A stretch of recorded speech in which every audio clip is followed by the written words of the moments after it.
Bismillahirrahmanirrahim. Assalamu alaikum. Dear student, hope you will be fine. And by the grace of Allah subhanahu wa ta'ala, I am going to start the second chapter of class 10 biology, that is homeostasis. And first of all, we will define homeostasis. What is homeostasis? Homeostasis is derived from two words. Homeo means same and stasis means condition. Homeostasis is a tendency to maintain the internal condition, internal mechanism, and internal यानी कि maintenance of internal condition of an organism. किसी भी organism की चाहे वो plants हो, animals, man, whatever, तो उनकी जो इंटरनल कंडीशन है उनको मेंटेन, उनको स्टेबल रखना, उनको एक जो है लेवल में रखना, ठीक है, उनकी स्टेबिलिटी को मेंटेन रखना, that is homeostasis. Homeostasis is a tendency to maintain the internal environment of an organism. In living organism, there is a large number of mechanism. There is a large number of systems which are running and communicate to each other, as well as communicate to their external environment. Internal and external environment both communicate to each other and form a balance condition.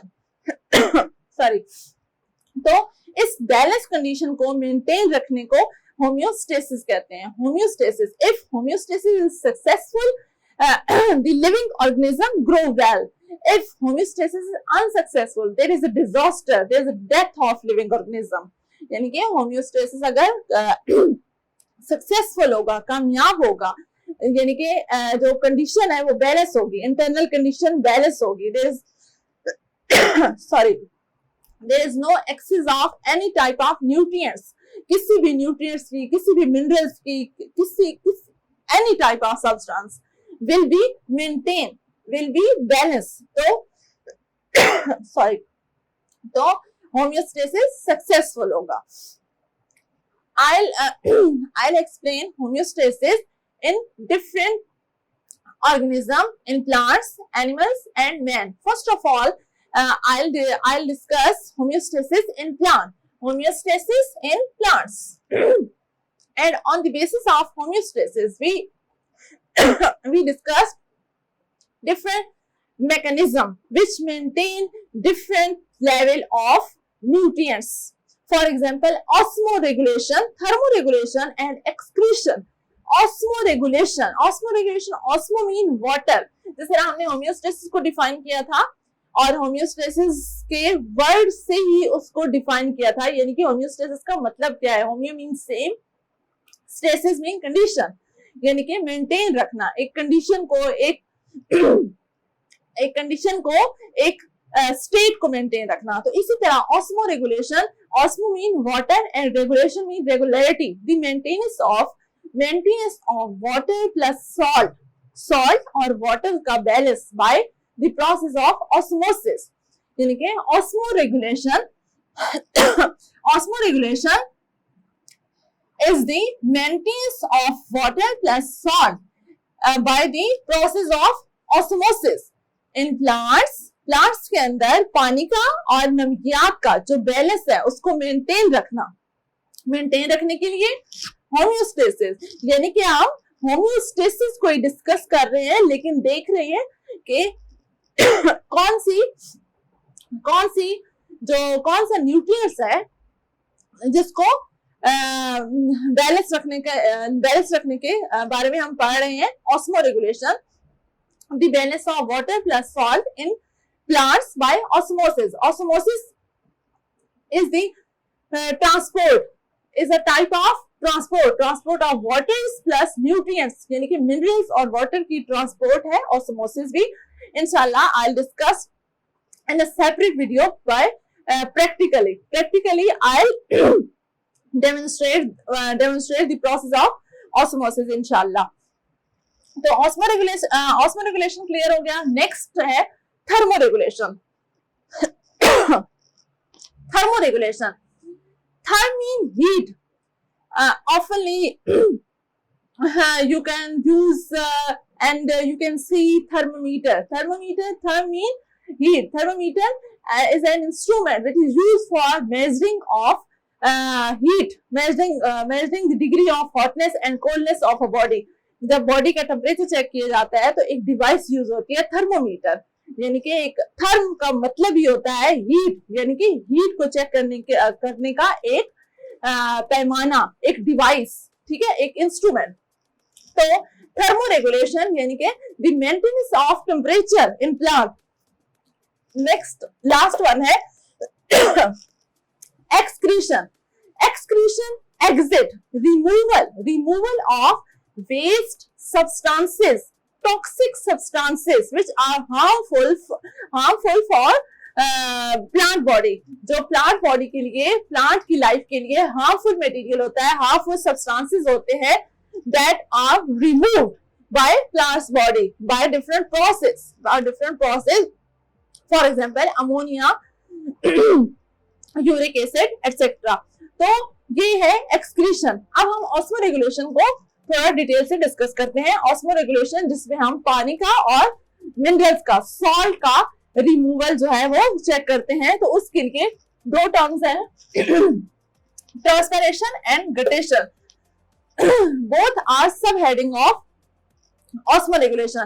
अब osmoregulation में water और minerals का जो है वो removal check किया जाता है, यानी कि maintenance of water and salt है। तो सेम लाइक ट्रांसपायरेशन, ट्रांसपायरेशन भी एक प्रोसेस है जो कि प्लांट्स के अंदर परफॉर्म होता है, और प्लांट का जो मेन प्रोडक्टरी पार्ट है लीफ के जरिए ट्रांसपायरेशन का प्रोसेस होता है। Transpiration is a process in which the removal of extra water, जो प्लांट के यूज से एक्स्ट्रा होता है, ठीक है, जो प्लांट को जरूरत नहीं होता। Excess of water are removed in a form of vapours, बुखारात की फॉर्म में जो पानी का रिमूवल होता है by the aerial part of plant, by the aerial part of leaf के जरिए, जो वेपर्स की फॉर्म में रिमूवल ऑफ वाटर होता है, ठीक है, removal of water, that is transpiration. Guttation, removal of water from plants in a form of liquid की फॉर्म में, गटेशन लिक्विड की फॉर्म में, ट्रांसपायरेशन वेपर्स की फॉर्म में। Both are used for the removal of extra water. और जो transpiration है, वो जो रिमूवल ऑफ वाटर है वो लीफ के जरिए होता है, और लीफ में छोटे छोटे सुराख होते हैं जिनको स्टोमेटा बोलते हैं। और जो स्टोमेटा है वो प्लांट में लीफ के ऊपर प्रेजेंट होते हैं। लीफ की जो एपिडर्मिस है, एपी मीन ऊपर, डर्म लेयर, ऊपर वाली जो लेयर है अपर एपिडर्मिस, उसके ऊपर छोटे छोटे माउथ लाइक जो है होल प्रेजेंट होते हैं, that is stomata. And the removal of water in the form of vapors take place by these holes which are present on the surface of leaf. And guttation, a specific structure, that is hydrathodes which are present on the aerial part of plant. The removal of water in a form of liquid, that is guttation. You can imagine during morning walk, a droplet of water, यानी कि शबनम के कतरे। जब आप morning walk पे जाते हैं तो आप जो है प्लांट की सरफेस पे छोटे छोटे पानी के कतरे जो है वो ऑब्जर्व करते हैं। that is taken out by the process of guttation। वो गटेशन के प्रोसेस से जो है प्लांट की बॉडी से बाहर आते हैं, ठीक है।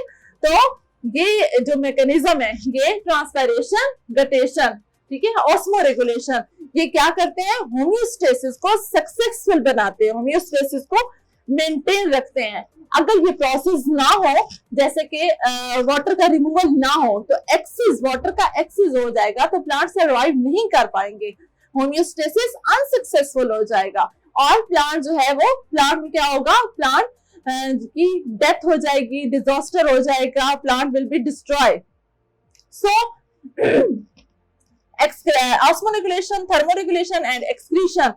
These three mechanisms are very useful to maintain the homeostasis, to maintain the internal metabolism of living organism. Inshallah, we will discuss homeostasis in animals and in man in my next video, inshallah, and different plants, different kinds of plants, on the basis of adaptation of water, on the basis of their habitat.